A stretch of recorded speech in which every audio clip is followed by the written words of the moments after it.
नमस्कार बंधू भगिनींनो, मित्रमैत्रिणींनो.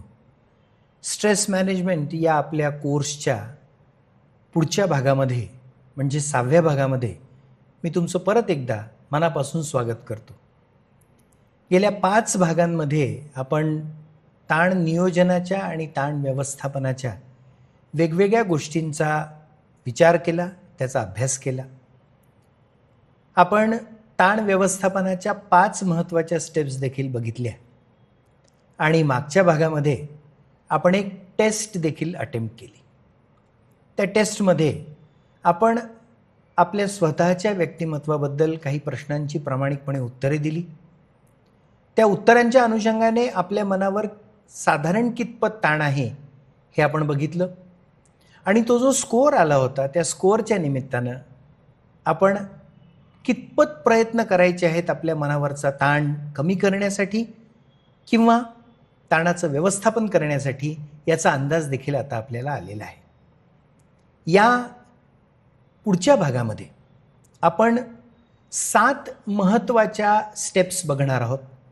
पहिले आपण 5 स्टेप पाहिल्या होत्या, आता आपण 7 महत्त्वाच्या स्टेप्स पाहणार आहोत की ज्याच्यामुळे एक पॉझिटिव्ह पर्स्पेक्टिव्ह, एक सकारात्मक दृष्टिकोन आपल्याच जीवनाबद्दल तयार होईल, ज्याचा उपयोग आपल्याला आपल्या आयुष्यामध्ये येणाऱ्या ताणाला कमी करण्यासाठी किंवा व्यवस्थापन करण्यासाठी उपयोगी येणार आहे.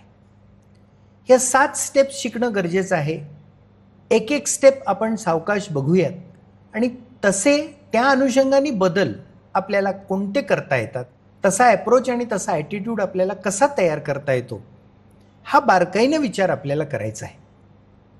त्यामुळे या भागात आपण शिकणार आहोत 7 स्टेप्स टू गेन पर्स्पेक्टिव्ह, एक ॲप्रोच, एक दृष्टिकोन. कारण मी सुरुवातीच्या भागांमध्ये आपल्याला सांगितलेलं आहे की ताण व्यवस्थापनाची जी क्रिया आहे ना ती आपल्याला आपली स्वतःची करायची आहे. याचं मेकॅनिझम आपल्याला तयार करायचं आहे, ते समजून या कोर्समधून घ्यायचं आहे, पण आपल्याला आपलं ते मेकॅनिझम तयार करायचं आहे जेणेकरून आपल्याला ताणामधून निर्माण होणाऱ्या आजाराकरता वैद्यकीय मदत घेण्याची गरज पडायला नको. सुरुवातीच्याच टप्प्यामध्ये आपल्याला आपल्या स्वभावामध्ये बदल करून, आपल्या रोजच्या जीवनामध्ये बदल करून एक छान सवय लावून घ्यायची आहे. एक चांगला पर्स्पेक्टिव्ह, एक चांगला दृष्टिकोन तयार करायचा आहे जेणेकरून त्या ताणाचं व्यवस्थापन करता येईल आणि आपण आनंदी जीवन जगण्यास समर्थ होऊ. त्यामुळे ह्या 7 स्टेप शिकूयात. चला तर मग स्टेप 1, प्रश्न विचारायचा आहे स्वतःला. जेव्हा अडचण असते, जेव्हा ताण निर्माण होतो, ताण कशातून निर्माण होतो तर आपल्या आजूबाजूनं आपल्याला न पटणारी व्यवस्था निर्माण झाली, आपल्याला न आवडणाऱ्या घटना व्हायला लागल्या आणि आपल्या सुखी जीवनाच्या मार्गामध्ये अवरोध निर्माण झाला की मग आपल्या मनावर ताण येतो.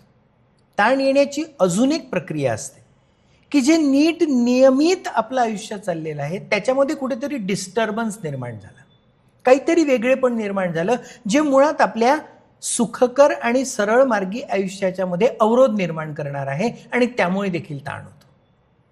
अशा सिच्युएशनमध्ये, अशा अवस्थेमध्ये आपण अडकलेलो असतो. एक छान पर्स्पेक्टिव्ह आपल्याला तयार करायचं आहे. बघा, हे सगळं मानसिक पातळीवर असल्यामुळे आपल्याला मनाचा उपयोग या ठिकाणी जास्त होणार आहे. अडचणीच्या स्थितीमध्ये सापडल्यानंतर मनावर ताण येतो, परिस्थिती बदलल्यामुळे आपल्या मनावर ताण येतो आणि बदललेल्या परिस्थितीमध्ये आपण अडकल्यासारखे आपल्याला वाटायला लागतं. अशा वेळी एक प्रश्न विचारायचा, कॅन आय चेंज एनिथिंग? मी बदलू शकतो का? मी ज्या परिस्थितीमध्ये अडकलेलो आहे ती परिस्थिती मी बदलू शकतो का? उत्तर जर हो आलं की हो, मी ती परिस्थिती बदलू शकतो, तर ताबडतोब ती परिस्थिती बदलवण्याच्या दृष्टीनं आपले प्रयत्न आपण सुरू करायला हवे. कारण असं जेव्हा अडचणीच्या व्यवस्थांना आपण सुधारवण्यासाठी प्रयत्न करतो आणि त्या सुधारायला लागतात तेव्हा आपण एम्पावर्ड झाल्यासारखं आपल्याला वाटतं. त्यामुळे आपल्याला पर्स्पेक्टिव्ह हा मिळतो आहे या पहिल्या स्टेपमध्ये, की आपण प्रश्न विचारायचा, मी ही स्थिती बदलू शकतो का? ज्या स्थितीमुळे मला दुःख होते आहे, ज्या स्थितीमुळे माझ्या मनावर ताण आलेला आहे, ज्या स्थितीमुळे मला अडकल्यासारखं वाटते आहे, ज्या स्थितीमुळे मला माझ्या समोरचा मार्गच दिसत नाही आहे, त्या स्थितीमध्ये मला बदल करता येतो का? मला बदल निर्माण करता येतो का? हो. आपलं अंतर्मन आपल्याला उत्तर देत असतं. त्या अंतर्मनानं जर उत्तर दिलं हो, तर ताबडतोब ती स्थिती बदलण्यासाठी अजिबात वाट न पाहता, अजिबात आळस न करता, कुणीतरी माझ्यासाठी ती स्थिती बदलेल ही भूमिका देखील न घेता, स्वतः पुढाकार घेऊन ती स्थिती बदलण्यासाठी आपण कार्यान्वित व्हायला हवं. कारण असं जर आपण केलं, अशा पद्धतीनं हिमतीनं जर आपण ती स्थिती बदलवण्यासाठी पुढे गेलो आणि ती स्थिती बदलवण्याच्या दृष्टीने आपले प्रयत्न जर मनापासून केले, तर आपण एम्पावर्ड फील करतो. एक प्रकारचा पॉझिटिव्ह पर्स्पेक्टिव्ह, एक प्रकारची सकारात्मकता, एक प्रकारची शक्ती संघर्ष करण्याची आणि संघर्ष करून स्थिती बदलण्याची आपल्याला मिळत राहते.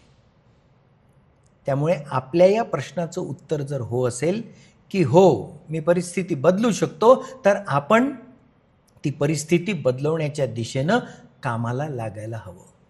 पण प्रत्येक वेळी होच उत्तर येईल असं नाही. जर प्रश्न आपण विचारला की मी एखाद्या स्थितीमध्ये अडकलेलो आहे, मी ही स्थिती बदलू शकतो का? आणि उत्तर जर नाही आलं, तर आपल्या मनाला एक सवय लावण्यासाठी म्हणून प्रश्न विचारायचा आहे, ज्या सिच्युएशनमध्ये मी आहे, ती सिच्युएशन मला ॲक्सेप्ट करता येते का? ज्या परिस्थितीमध्ये मी अडकलेलो आहे, ती परिस्थिती मला स्वीकारता येते का? मला स्वीकारता येईल का ही परिस्थिती? बघा, दोनच बाजू आहेत ताणयुक्त परिस्थितीमधून बाहेर पडण्याचे. एकतर हिमतीनं ती परिस्थिती बदलवणे, त्यासाठी कार्यान्वित होणे आणि मनापासून प्रयत्न करणे, ज्यामुळे आपण एम्पावर फील करतो आणि ज्यामुळे आपल्याला ताणापासून तशीच मुक्ती मिळायला सुरुवात व्हायला लागते. पण जर उत्तर नाही असेल, उत्तर जर नकारात्मक असेल की नाही मी काही करू शकत नाही, तर मग प्रश्न विचारायला हवा की मी ही सिच्युएशन ॲक्सेप्ट करू शकतो का? ज्या परिस्थितीमध्ये मी अडकलेलो आहे, ती परिस्थिती मी ॲक्सेप्ट करू शकतो का?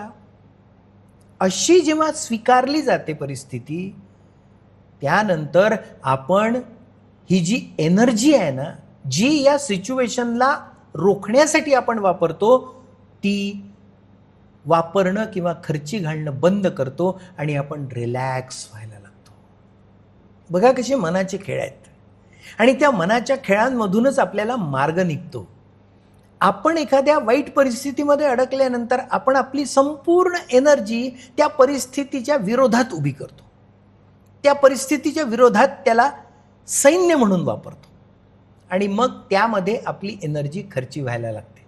आपली एनर्जी खर्च करून जर परिस्थिती बदलत असेल, तर संपूर्ण एनर्जी लावायला हवी, कारण त्यामुळे आपण एम्पावर फील करतो. पहिला प्रश्न, मी स्थिती बदलू शकतो का? हो. आपली पूर्ण एनर्जी त्या कामामध्ये लावायची, आपल्या संपूर्ण एनर्जीनं, संपूर्ण ताकदीनं ती परिस्थिती बदलवायची, त्यामुळे आपण एम्पावर फील करतो. पण काही स्थिती अशा असतात की ज्या बदलवताच येत नाहीत. काही स्थिती अशा असतात की ज्याच्या समोर आपण हतबल होतो. मग काय करायचं? त्यावेळी प्रश्न विचारायचा, can I accept the situation? Me accept करू शकतो का सिच्युएशन? करू शकतो.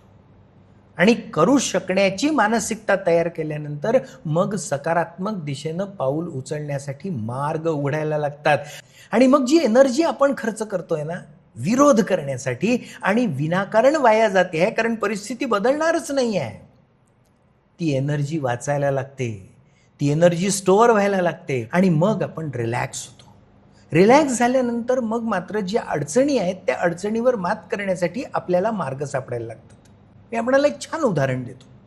एक पेंटर होता आणि एकदा काय झालं की त्या पेंटरच्या जीवनामध्ये असा एक प्रसंग घडला की त्या प्रसंगामुळे तो अक्षरशः हादरून गेला. अत्यंत सुंदर पेंटिंग तो करायचा, त्या पेंटिंगमुळे त्याला खूप सारे पैसे मिळायचे, पण एका ॲक्सिडेंटमध्ये त्याचा उजवा हातच कापला गेला. तो अपंग झाला. अपंग झाल्यानंतर, हात गमावल्यानंतर त्यानं हाच प्रश्न स्वतःला विचारला, कॅन आय चेंज एनिथिंग? मी बदलू शकतो का? माझा हात तुटलेला आहे, आता मी ही स्थिती बदलू शकतो का? उत्तर आलं नाही. मी जर स्थिती बदलवू शकत नाही तर मग त्यानं स्वतःला प्रश्न विचारला, can I accept this situation? सुरुवातीला त्याला धक्का बसला होता, सुरुवातीला त्याला आयुष्यात आता काय करायचं हा प्रश्न पडला. आपण जर पेंटिंगच करू शकलो नाही तर कसं होईल, ही भीती त्याच्या मनामध्ये निर्माण झाली. पण त्यानं नेमका तोच प्रश्न विचारला जो या पहिल्या स्टेपमध्ये आपण सांगतो आहे. आणि तो प्रश्न होता की मी माझी सिच्युएशन ॲक्सेप्ट करू शकतो का? जे आहे ते मी ॲक्सेप्ट करू शकतो का? त्याला हो उत्तर आलं मनातून. त्यानं आपला पर्स्पेक्टिव्ह बदलला. त्यानं एक चांगला ॲप्रोच घेतला की माझा हात आता गेलेलाच आहे, आता मी काहीच करू शकत नाही त्याबद्दल. पण हात गमावला म्हणून वेदना होत असताना किंवा दुःख फार जास्त होत असताना किंवा भविष्याची चिंता निर्माण झाल्यानंतरची जी भीती त्याच्या मनामध्ये होती आणि त्यामध्ये जी एनर्जी खर्च करत होती ती ताबडतोब थांबली आणि त्यानं सगळ्यात पहिल्यांदा रिलॅक्स केलं. तो रिलॅक्स झाला आणि रिलॅक्स झाल्यानंतर त्यानं एक दिवस डाव्या हातानं एक चित्र काढून बघण्याचा प्रयत्न केला.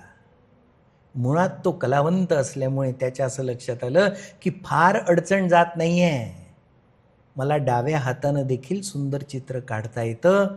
केवळ 1 वर्षाच्या प्रॅक्टिसनंतर तो उजव्या हातानं जसं सुंदर चित्र काढत होता तसंच सुंदर चित्र तो डाव्या हातानं देखील काढायला लागला.